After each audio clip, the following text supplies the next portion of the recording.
பத்திரிகை நண்பர்களுக்கு வணக்கம். அனைவருக்கும் உழைப்பாளர்கள் தின வாழ்த்துக்கள். ரொம்ப சந்தோஷமா இருக்கு. லாரன்ஸ் அண்ணா முதல் முறையா பேசும்போது பார்க்கணும் அப்படின்னு சொன்னாங்க. நேரா போய் உட்கார்ந்தோம்.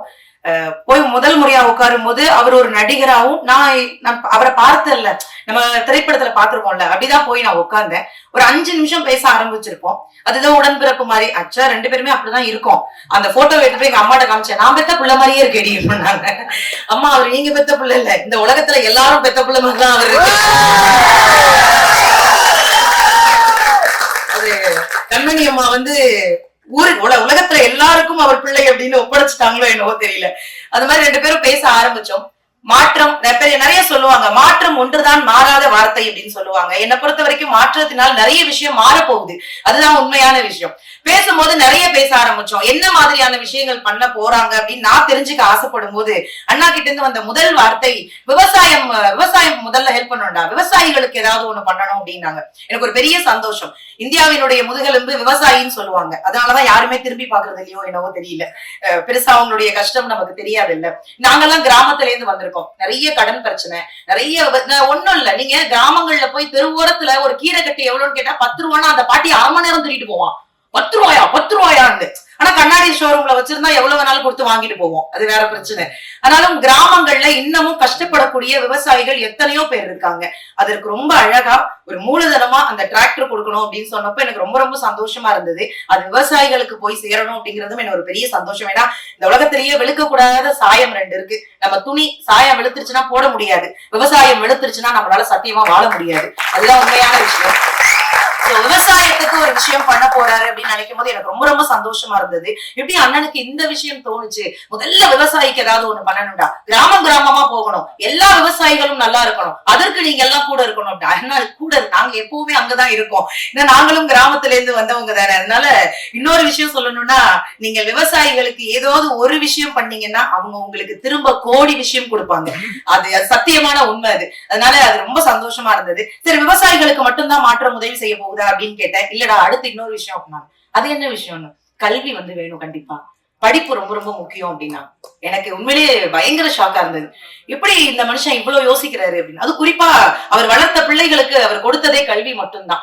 வள்ளுவன் ரொம்ப அழகா சொல்லுவான். வள்ளுவன் ஏகப்பட்ட குறள் எழுதியிருக்காரு. அதுல ஒரு குறள் ரொம்ப ரொம்ப அழகா இருக்கும். கற்க கசடர கற்பவை கற்றப்ப நிற்க அதற்கு தகன்னா வள்ளுவன். இந்த குறளை நீங்க நல்லா படிச்சு பாத்தீங்கன்னா எந்த இடத்துலயுமே துணை கால் இருக்காது.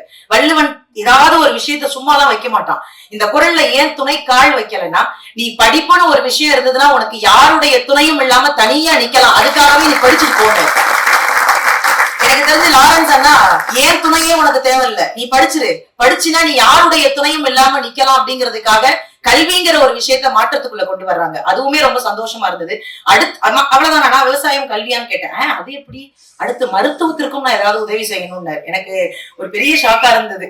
இவ்வளவு அடுக்கடுக்கா கொண்டு வரீங்களே, மருத்துவம் இன்னைக்கு கண்டிப்பா தேவைப்படுதுங்க. நம்ம சாப்பிடுற சாப்பாடு நல்ல சாப்பாடா, எல்லாம் ஃபாஸ்ட் ஃபுட். நான் ஃபாஸ்ட் ஃபுட்டை பார்க்கும் போதெல்லாம் எனக்குள்ள ஒரு பயம் வரும், ஃபாஸ்டா போயிருவோமோ அப்படிங்கிற ஒரு பயம் எனக்கு வந்துட்டே இருக்கும். அவ இப்படி மேல ரைஸ தூக்கி போடும் போது நான் மேல பாப்பேன், பாட்டி இருக்கியா கூப்பிடுறியா அப்படின்னு. எனக்கு அந்த பயம் எல்லாம் இருக்கும். நம்ம என்ன உணவு சாப்பிடுறோம், நம்ம எப்படி வாழ்றோம். இதை விட பெரிய குடும்பம். நேத்து கோவிஷீல்டு பத்தி ஒரு விஷயம் வந்தது. எங்க மாமியார் எனக்கு போன் பண்ணது, நீ கோவிஷீல்டு தானே போட்ட. ஆண்டவா, இந்த நேரம் பார்த்து நீ போன் பண்றீங்க. அவ்வளவு பயம். மருத்துவம் சார்ந்து ஏகப்பட்ட விஷயங்கள் இருக்கு. வளரக்கூடிய பிள்ளைகள், குழந்தைங்களுக்கு எல்லாம் சுகர் இன்னைக்கு இருக்கு. நாம ஒரு காலத்துல உணவே மருந்துன்னு சாப்பிட்டோம். இன்னைக்கு உணவை மருந்து மாதிரி சாப்பிட்டுட்டு இருக்கோம். இவ்வளவு அளவுதான் அப்படின்னு. எனக்கு தெரிஞ்சு இன்னைக்கு சின்ன சின்ன பிள்ளைகளுக்கு ஹார்ட் பேஷண்ட் வருது, சுகர், ஏகப்பட்ட விஷயங்கள். கேன்சர்னா எனக்கு சின்ன பிள்ளைல தெரியவே தெரியாது. ஆனால் இன்னைக்கு ரொம்ப சகஜமா பாக்குறோம். ஒரு 100 குழந்தைகள்ல 4 குழந்தைகளுக்கு கேன்சர் இருக்கு. இதெல்லாம் என்ன பண்ண போறோம், எப்படி இந்த சமுதாயத்தை ஒரு ஆரோக்கியமான சமுதாயமா மாற்ற போறோம் அப்படின்னு தெரியல. நிறைய பிள்ளைகளுக்கு சொல்லிக் கொடுங்க. இயற்கையான உணவை உண்பதற்கு நிறைய பெரியவங்க இருக்கீங்க, சொல்லிக் கொடுங்க. பத்திரிகையாளர்கள் தயவு செஞ்சு அதெல்லாம் வெளியில நிறைய இடங்கள்ல சொல்லுங்க. சோ மருத்துவம் ரீதியாக லாரன்ஸ் அண்ணா என்ன பண்ண போறாங்க அப்படின்னு நானும் ரொம்ப கேட்டேன். முடியாத குழந்தைகள், வசதி இல்லாத குழந்தைகளுக்கு அங்கேயும் தேடி தேடி போய் அந்த மருத்துவ உதவியை நான் பண்ண போறேன்டா, என்னுடைய குழுவா நாங்க பண்ண போறோம் அப்படின்னு சொன்னாங்க. எனக்கு ரொம்ப சந்தோஷமா இருந்தது. கல்வியாக இருக்கட்டும், விவசாயமாக இருக்கட்டும், மருத்துவமாக இருக்கட்டும், தேடி தேடி தேடி உதவி செய்வோம். பெரியவங்க சொல்லுவாங்க, நீ ஒரு கை நீட்டி மற்றவர்களுக்கு உதவி செய்து பார், அங்கே 2 கை உன்னை கடவுளாக வணங்கும்னு சொல்லுவாங்க. அவர்கிட்ட வாங்கின எத்தனையோ பேர் இன்னைக்கு அவரை தெய்வமா தான் பாக்குறாங்க.